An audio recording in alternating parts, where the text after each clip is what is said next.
आज Indian stock market की history में एक बिग मोमेंट लिखा गया है। टाटा मोटर्स, जिसे हम सब एक ही कंपनी समझते हैं, अब दो अलग अलग बन चुकी है। सुबह जैसे ही मार्केट खुला, लोग शॉक में आ गए। स्क्रीन पे दिखा टाटा मोटर के शेयर 40% गिर गए। सारी मीडिया हाउस कवर कर रही है।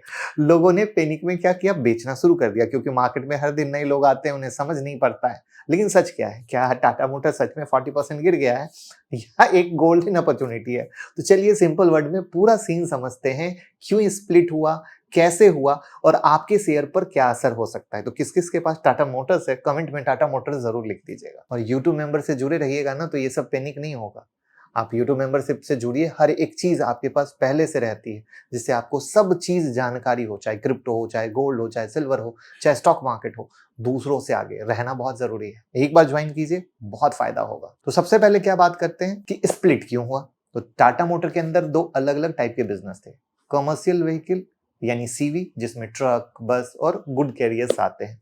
दूसरा पीवी यानी पैसेंजर व्हीकल, जिसमें जेएलआर यानी Jaguar land rover, Tata car और ईवी बिजनेस आता है। अब दोनों बिजनेस का क्या हुआ, नेचर कंप्लीट अलग है। सीवी एक इंडिया सेंट्रिक इंडस्ट्रियल बिजनेस है। पीवी और जेलार एक global luxury plus EV growth story है, राइट? तो कंपनी ने डिसाइड किया कि दोनों को एक छत के नीचे रखने से क्या हो रहा है कि फोकस कम हो पा रहा है। इसलिए दोनों को अलग अलग एंटिटी बना देते हैं, ताकि अपने अपने फील्ड में फुल पोटेंशियल अचीव कर सके और टीम भी अच्छे तरीके से दोनों पर डेडिकेटेड वे में काम कर सके और इन्वेस्टर को भी अच्छी अपॉर्चुनिटी मिल सके। तो अब सवाल आता है कि ये तो मैटर आपने अच्छे से बता दिया, तो स्प्लिट के बाद अब क्या होगा शेयर होल्डर का? तो देखिए, अब जो लोग टाटा मोटर के शेयर होल्डर हैं, उनके पास दो अलग शेयर होंगे। पहला है टीएमएलसीवी लिमिटेड, टाटा मोटर का कमर्शियल व्हीकल बिजनेस। दूसरा है टीएमपीवी लिमिटेड, टाटा मोटर जिसमें पैसेंजर व्हीकल, जेएलआर और ईवी बिजनेस है। मतलब सिंपल शब्द में आपको एक कंपनी के बदले दो कंपनी के शेयर मिलेंगे। यानी एक ही इन्वेस्टमेंट में अब आप दो कहानियों का हिस्सा बन गए हैं। भारत के ट्रक, बस और इंफ्रा ग्रोथ की कहानी भी, और ग्लोबल ईवी, लग्जरी कार, सबकी कहानी। तो पूरा एक टिकट में दो खेला होएगा। ठीक है, अब हम 40% क्रैश के सच को समझते हैं। सबसे बड़ा कंफ्यूजन यही था कि क्या 40% स्टॉक क्रैश हो गया है। सोशल मीडिया पे भी यही हेडलाइन थी कि Tata motor crash 40% after D merger. लेकिन रियलिटी कुछ और है। ये कोई क्रैश नहीं था, ये प्राइस एडजस्टमेंट था। जब कोई कंपनी दो पार्ट में बनती है ना, तो पुरानी कंपनी का शेयर प्राइस ऑटोमेटिक एडजस्ट हो जाता है। यानी अगर टाटा मोटर का एक शेयर 850 का था, तो अब वो दो कंपनी बन गई, करेक्ट? तो वो 850 दो पार्ट में डिवाइड हो जाएंगे। जैसे एग्जांपल के लिए मान लीजिए 400 प्लस 450, तो प्राइस गिरता हुआ लगता है। लेकिन आपके टोटल शेयर वैल्यू पर कोई नुकसान नहीं होता है, रत्ती भर नुकसान नहीं होता है। बराबर समझ में आ रहा है ना?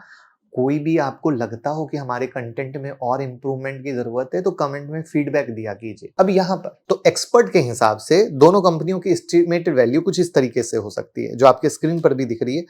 टीएमपीवी लिमिटेड, जिसका बिजनेस टाइप हो गया JLR plus EV plus passenger vehicle, तो इसका एस्टिमेटेड वैल्यू रेंज हो गया 285 से 384 रुपीस पर शेयर। टीएमएलसीवी यानी कमर्शियल व्हीकल प्लस आईविको जेवी, जो मैंने बताया था कि एक जर्मन टाटा मोटर की पहले में कि इन्होंने एक ट्रक बिजनेस को एक्वायर किया है बाहर की कंपनी को, उसका 320 टू 470 रुपीस पर शेयर। मतलब दोनों मिलकर लगभग वही वैल्यू बनाते हैं जो पुरानी टाटा मोटर का था। लेकिन अब फर्क यह है कि मार्केट इन दोनों को अलग अलग वैल्यू दे सकता है डिपेंडिंग ऑन द परफॉर्मेंस।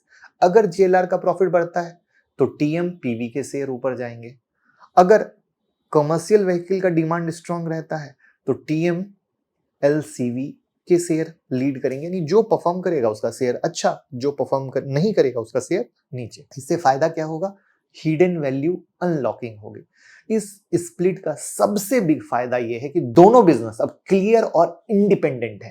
पहले मार्केट को समझना मुश्किल था। एक side global luxury brand JLR, दूसरी तरफ देसी ट्रक और बिजनेस। अब वैल्यूएशन और मैनेजमेंट क्या हो गए? क्लियर हो गए।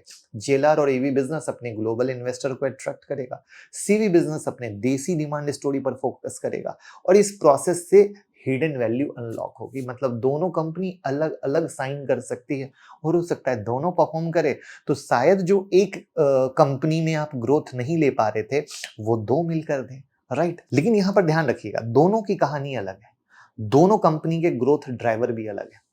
यानी अगर हम कमर्शियल व्हीकल डिवीजन यानी टीएमएलसीवी में जाते हैं तो भारत में इंफ्रास्ट्रक्चर बूम चल रहा है। सरकार के कैपिटल एक्सपेंडिचर से ट्रक, कंस्ट्रक्शन व्हीकल की डिमांड बढ़ रही है। साथ में इन्होंने जो आईवीको के साथ जेवी किया है उससे एक्सपोर्ट मार्केट भी ओपन होगा। वहीं पर जब हम टीएमपीवी पे आते हैं तो passenger plus JLR plus EV division से क्या होगा, जेएलआर का प्रॉफिट मार्जिन इंप्रूव हो रहा है। Tata Nexon EV, Curvv EV जैसे मॉडल ईवी सेगमेंट में लीड कर रहे हैं और नए मॉडल आएंगे तो उससे मार्केट शेयर बढ़ सकता है। ग्लोबल लग्जरी सेगमेंट में जेएलआर फिर से कम बैक कर रहा है। तो एक तरफ इंडिया की ग्रोथ स्टोरी है, दूसरी तरफ ग्लोबल ईवी और लग्जरी ब्रांड की कहानी है, जिसका आप एक टिकट पर दो खेला ले सकते हैं, जिसके पास शेयर होंगे पहले से। लेकिन रिस्क भी तो होता है ना, सब चीज अच्छी अच्छी थोड़ी होती है। तो शॉर्ट टर्म में वोलेटिलिटी रहेगी, मार्केट भी दोनों कंपनी की फेयर वैल्यू सेट कर रहा है, कुछ दिन दोनों शेयर ऊपर नीचे हो सकते हैं। सबसे इंपॉर्टेंट फैक्टर रहेंगे जेएलआर की प्रॉफिट की कहानी स्टेबल रहती है या नहीं रहती है। कमर्शियल व्हीकल सेगमेंट में डिमांड सस्टेन होती है या स्लो होती है। ईवी सेगमेंट के एडॉप्शन इंडिया में किस तरीके से बढ़ते हैं।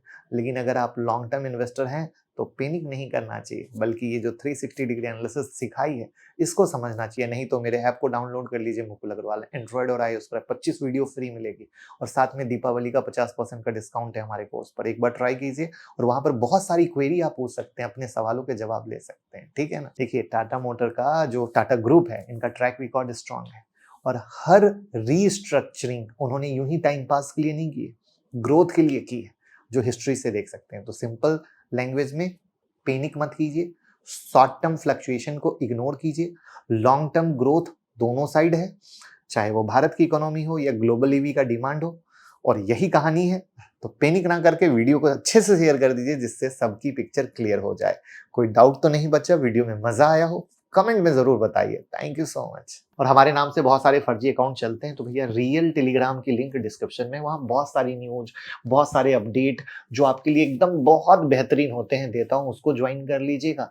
डीमेट और क्रिप्टो का अकाउंट ओपन करके हमें सपोर्ट कर सकते हैं, उसकी भी लिंक आपको डिस्क्रिप्शन में मिल जाएगी। अगर आप दूसरों से आगे रहना चाहते हैं तो यूट्यूब मेंबरशिप ज्वाइन कर सकते हैं, जो आपको स्क्रीन पर दिख रहा है।